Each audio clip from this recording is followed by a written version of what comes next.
Hello बच्चों, आज हम 5वीं कक्षा में झरोखा पुस्तक में पार्ट नंबर 2 खेलों की दुनिया को पढ़ेंगे और समझेंगे। तो सब अपनी अपनी किताबें निकाल लीजिए, जो भी आपके पास किताब है झरोखा की, और उसमें पेज नंबर 8 को खोल लीजिए। तो आप सब बच्चे खेल तो खेलते हैं ना?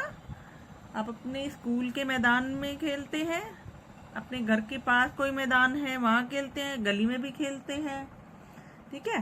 और कौन कौन से खेल खेलते हैं आप मेरे ख्याल से क्रिकेट भी खेलते हैं, कबड्डी भी खेलते हैं, खो खो भी खेलते हैं, फुटबॉल भी खेलते हैं, और दौड़ भी लगाते हैं आप। और कौन सा था आपका, गुल्ली डंडा भी है, वो भी आप खेलते हैं। मैंने कंचे भी खेलते देखा आपको। बहुत सारे खेल खेलते हैं, आप सब खेलते हैं ना।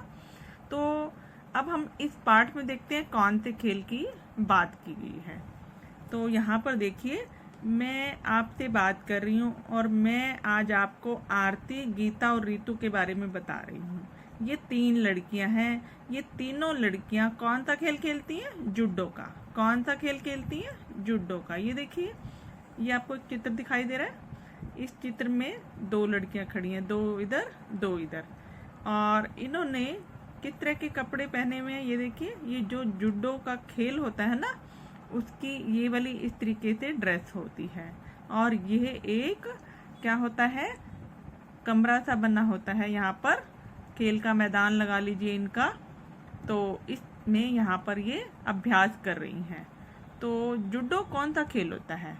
तो जूडो जब शुरू होता है ना, उससे पहले ये जो दोनों खिलाड़ी हैं, ये खिलाड़ी है ना, ये रिंग बोलते हैं इसको, इस कमरे को, इस हॉल को, जो भी आप लगा लीजिए मैदान को, रिंग क्या बोलते हैं? रिंग बोलते हैं। रिंग में आ जाते हैं ये दोनों। फिर इनका एक जज व रेफरी भी होता है। कौन होता है? जज व रेफरी। वो इनका अभिवादन करता है। क्या करता है? अभिवादन करता है।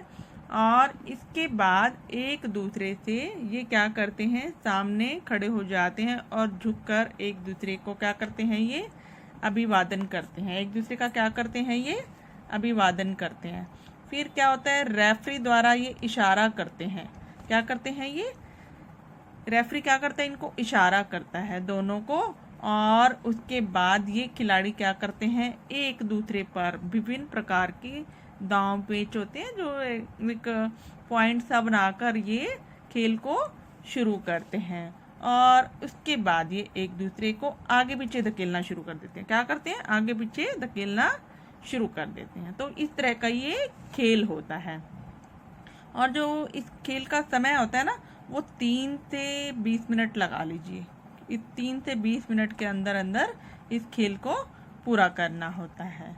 और जो इसका मैदान होता है, जो रिंग होता है, उसको बोलते हैं ततामी। क्या बोलते हैं? ततामी बोलते हैं, ठीक।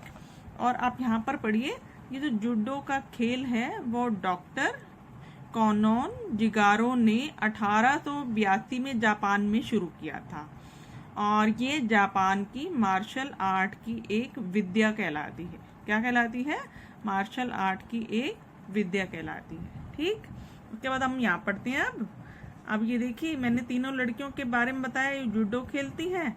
अब जो आरती है, उसके पापा जो है वैन चलाते हैं, वैन चालक हैं।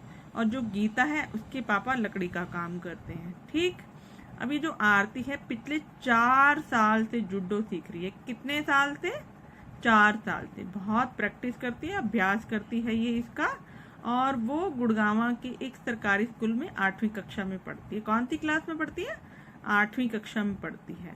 और गीता और जो ऋतु की जो दोस्त हैं, फ्रेंड हैं, वो भी उसी स्कूल में पढ़ती हैं उसके साथ। और जो आरती है, उसने जूडो में राष्ट्रीय स्तर पर, यानी नेशनल लेवल पर, और गीता और ऋतु ने स्टेट लेवल तक, राज्य स्तर पर बहुत सारे पदक जीते हैं। पदक क्या होते हैं? मेडल जीते हैं इन्होंने, तीनों ने। तो अब आओ उनसे और उनके कोच से कुछ बातचीत करते हैं और यहाँ पर पढ़ते हैं कि उनसे क्या क्या बात हुई है। देखिए, मेडल जीतते हैं ना, जब ये जीत जाते हैं तो इनको क्या मिलते हैं? पदक मिलते हैं। और कौन कौन से पदक होते हैं? गोल्ड मेडल, सिल्वर और तीसरा कौन सा होता है, ब्रॉन्ज मेडल। ठीक, अब आगे देखिए। अब इनसे बात करी तो अध्यापिका बात करिए, मार्शल आर्ट्स में तुमने जूडो ही क्यों चुना। ये देखिए, तो आरती क्या कहती है कि मैम मुझे बहुत अच्छा लगता है क्योंकि मेरी दीदी ने भी यही सीखा था, उसकी दीदी ने ये जूडो सीखा था तो उसको भी उससे प्रेरणा मिली।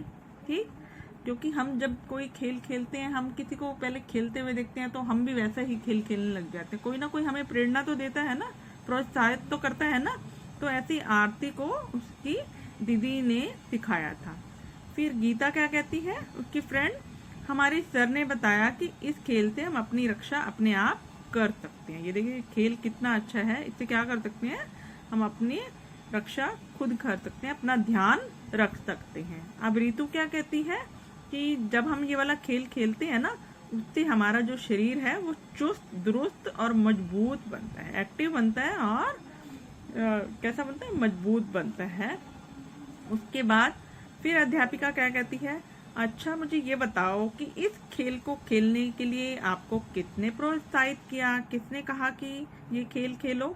तो आरती कहती, मुझे तो अपने मम्मी पापा से ये प्रेरणा मिली है। मेरे मम्मी पापा ने मुझे हमेशा प्रोत्साहित किया है कि कहा है कि बेटा आप ये खेल आराम से खेलो, कोई भी प्रॉब्लम नहीं होगी। उन्हें मेरे खेलने, पढ़ने और आगे बढ़ने से बहुत खुशी होती है, इसलिए उन्होंने मुझे कभी आपत्ति नहीं की, मुझे कभी भी मना नहीं किया कि बेटा आप मत खेलो। ठीक, अब उसके बाद गीता व ऋतु क्या कहती है, हमारे मम्मी पापा ने भी हमको खेलने के लिए प्रोत्साहित किया है। तो देखो तीनों के मम्मी पापा हमेशा उनकी हेल्प करते हैं और उन्हें गाइड करते हैं कि आपको जो खेल पसंद है आप वो खेल खेलिए। तो आप बताइए, आपके मम्मी पापा आप जो खेल खेलते हैं उसमें किसने आपको प्रोत्साहित किया। आप किसी का भी बता सकते हैं, आपने दीदी से सीखा है या भाई से सीखा है, मम्मी पापा या कोई और भी, चाचा ताऊ कोई भी हो सकता है, आप उसके बारे में बोल सकते हैं। ठीक, ये भी आपको समझ में आ गया होगा।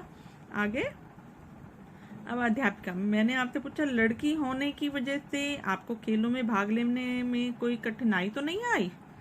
तो वो तीनों क्या कहती हैं, हम आगे देखते हैं। आरती, गीता व ऋतु, नहीं मैडम, कठिनाई की क्या मजाल जो हमारे पास आए।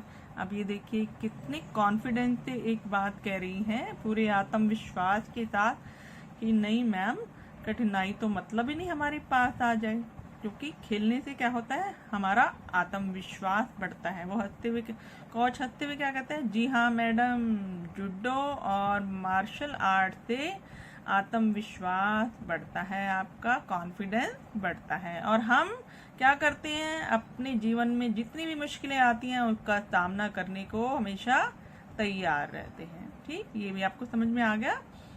उसके बाद अध्यापिका कहती है, सर आप बच्चों को इस खेल की ट्रेनिंग कैसे देते हैं, बताइए।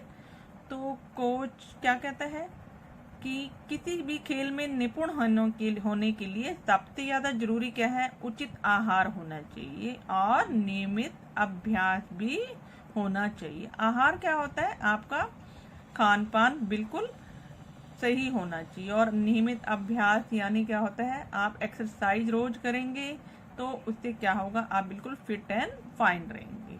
तो आगे देखिए वो क्या कहता है कि मैं बच्चों की एक दिन भी छुट्टी नहीं करता और रोज उनका अभ्यास कराता हूँ। क्यों, थोड़ी देर बच्चे कसरत करते हैं, उसके बाद मैं इनकी दौड़ भी लगवाता हूँ। क्या कराता हूँ, दौड़ लगवाता हूँ, फिर उनको योगा अभ्यास भी करवाता हूँ। इससे क्या होता है, हमारे शरीर में चुस्ती फुर्ती बनी रहती है, हम एक्टिव बने रहते हैं। और क्या, और देखिए और क्या फायदा होता है, योगा अभ्यास करने से लचीलापन आता है, हमारी बॉडी में एकाग्रता भी बढ़ती है। तो ये भी आपको समझ में आ गया होगा कि देखिए योगा अभ्यास करने से क्या क्या, तीन चीजें, एक्टिव रहते हैं आप, आपका शरीर में लचीलापन आता है और आपकी एकाग्रता बढ़ती है। और उसके बाद फिर मैम क्या कहती हैं, सर आप कौन कौन से आसन कराते हैं। देखिए अब यहाँ पर तीन चित्र देखिए, आपको ये तीनों दिखाई दे रहे हैं। ये कौन सी पोजीशन में है, भुजंगा आसन।